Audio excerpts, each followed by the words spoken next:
Assalamualaikum teman-teman, balik lagi sama aku.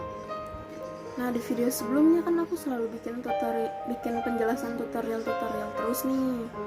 Nah, di video kali ini aku akan menjelaskan tentang sel tumbuhan dan air.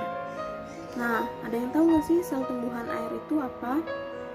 Nah, sel tumbuhan ini adalah kelompok sel eukariotik, di mana sel eukariotik ini yaitu kelompok sel yang mempunyai materi genetik atau DNA yang dibaluti atau dibungkus oleh membran.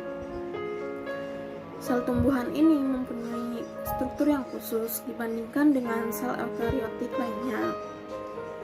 Nah, perbedaan paling mendasar ini yaitu bentuk sel tumbuhan yang kaku. Bentuk ini didapatkan dari dinding sel yang berada paling luar di sel tumbuhan.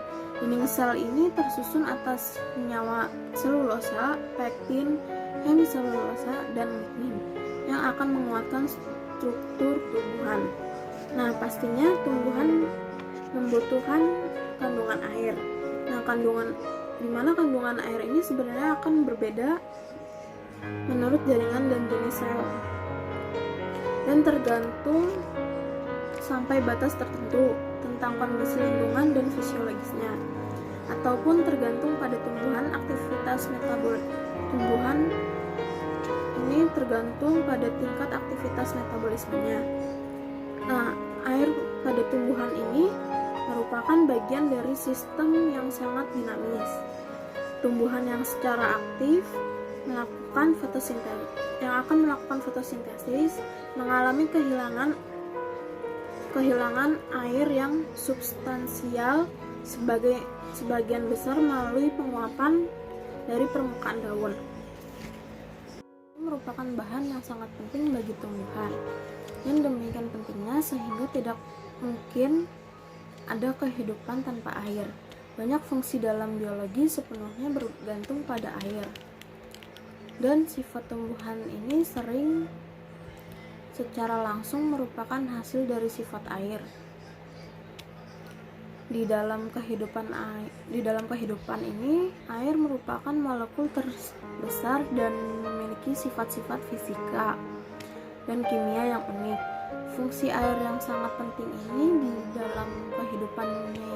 di dalam kehidupan dijumpai pada reaksi-reaksi biokimia dalam protoplasma yang dikontrol oleh enzim.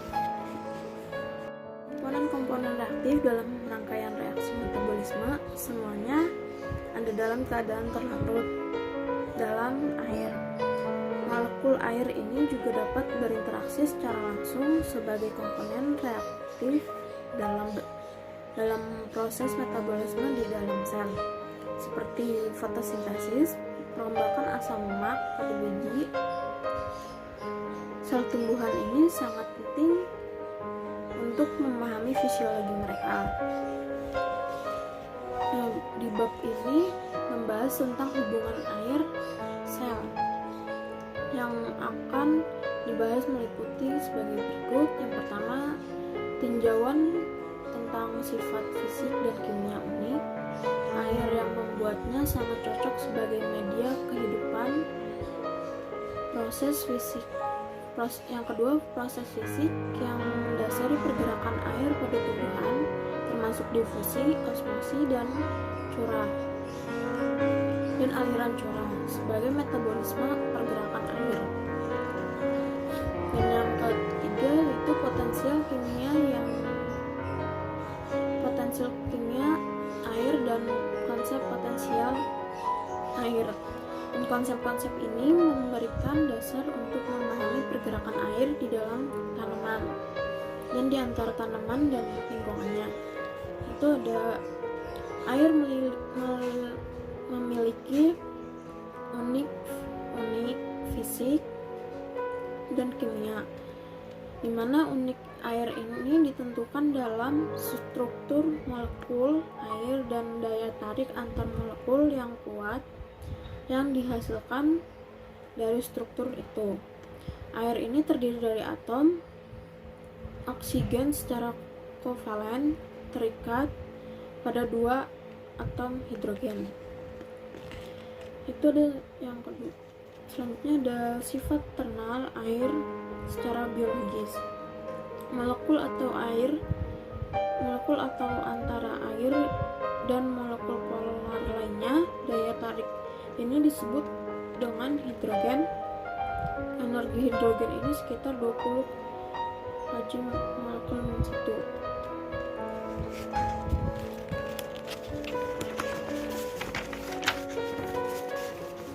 Ini ada sifat ternal air yang penting bagi biologis.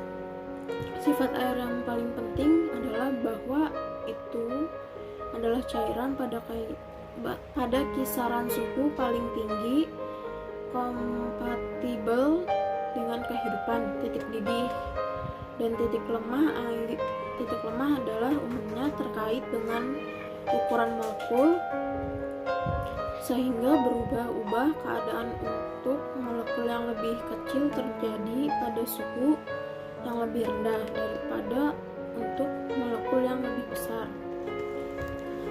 Pemeran air yang unik kapasitas ternalnya yaitu panas jenis 1 ini digunakan untuk menggambarkan panas kapasitas suatu zat, jumlah energi yang dapat diserap untuk kenaikan suhu tertentu. Karena strukturnya yang sangat teratur, air di sini juga berbentuk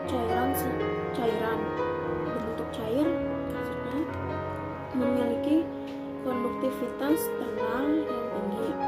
Artinya itu dengan cepat menghantarkan panas dari titik aplikasi kombinasi panas jenis tinggi. Dan konduktivitas ternal ini memiliki air menyerap dan mendistribusikan kembali dalam jumlah besar jumlah energi panas yang tidak terlalu besar peningkatan suhunya.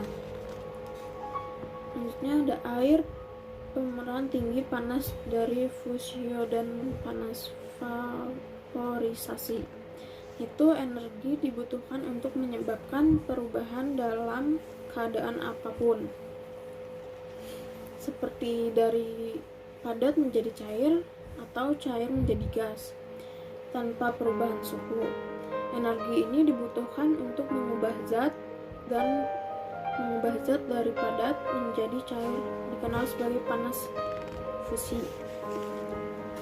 Selain interaksi antar molekul air, ikatan hidrogen juga menyebabkan gaya tarik antara air dan molekul atau permukaan lain.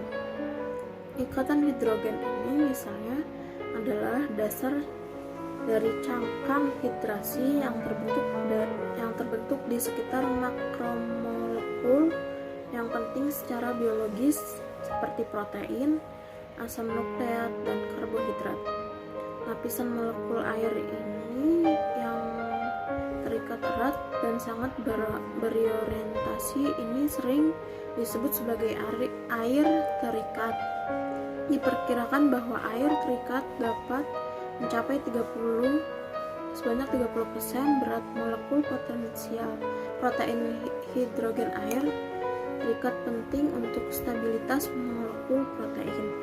Protein batalan air terikat pencegahan molekul mendekati cukup dekat untuk membentuk agregat yang cukup besar untuk mengendap. Selanjutnya, hubungan air seluruh tanaman, yaitu prosesnya dominan yang hubungan air secara keseluruhan tanaman adalah menyerap air dari dalam jumlah besar tanah, translokasi melalui tanaman dan akhirnya hilang ke atmosfernya sekitarnya sebagai uap air. Nah, keseimbangan ini melewati tanaman yang akan hilang sebagai uap air. Fenomena yang dikenal sebagai transpirasi dalam buku Fisiologi Fisik tahun teks fisiologi klasik tahun 1938. Ya, C. Miller melaporkan bahwa satu tanaman jagung mungkin berubah menjadi sebanyak 200 liter air. Selama masa pakainya kira-kira 100 kali, berat tubuhnya dieksploitasi menjadi satu ladang tanaman jagung. Volume airnya ini cukup untuk menutupi lapangan hingga kedalaman 28 cm. Selama kursus dari musim tanaman ini, di sini memiliki banyak sifat kimia dan fisika yang membuatnya sangat cocok sebagai media di mana kehidupan dapat terjadi. Nah, sebagian besar sifat ini merupakan hasil dari kecenderungan molekul air untuk membentuk ikatan hidrogen pada tingkat sel. Air ini bergerak terutama melalui osmosis sebagai respon terhadap gradien potensial kimiawi melintasi membran permeabel selektif. Pergerakan air dapat diprediksikan berdasarkan potensi air. Potensi air ini adalah konsep yang sangat berguna karena dapat dihitung dari dua besaran yang mudah diukur, tekanan dan potensial osmotiknya. Tanaman ini memperoleh dukungan mekanis dari turbiditas sel, setidaknya sebagian karena kekuatan struktural yang tinggi dari dinding sel. Itu aquaporin adalah saluran protein, engadit atau saluran protein, membran yang mengatur permeabilitas membran sel terhadap air. Mekanisme penginderaan atau pensinyalan dua komponen memainkan peran penting dalam kemampuan sel tumbuhan untuk berosmoregulasi sebagai respon terhadap perubahan potensi air eksternal. Oke, mungkin itu tadi penjelasan tentang sel tumbuhan dan air. Terima kasih dan jangan lupa di like, komen, dan subscribe. Wassalamualaikum warahmatullahi wabarakatuh.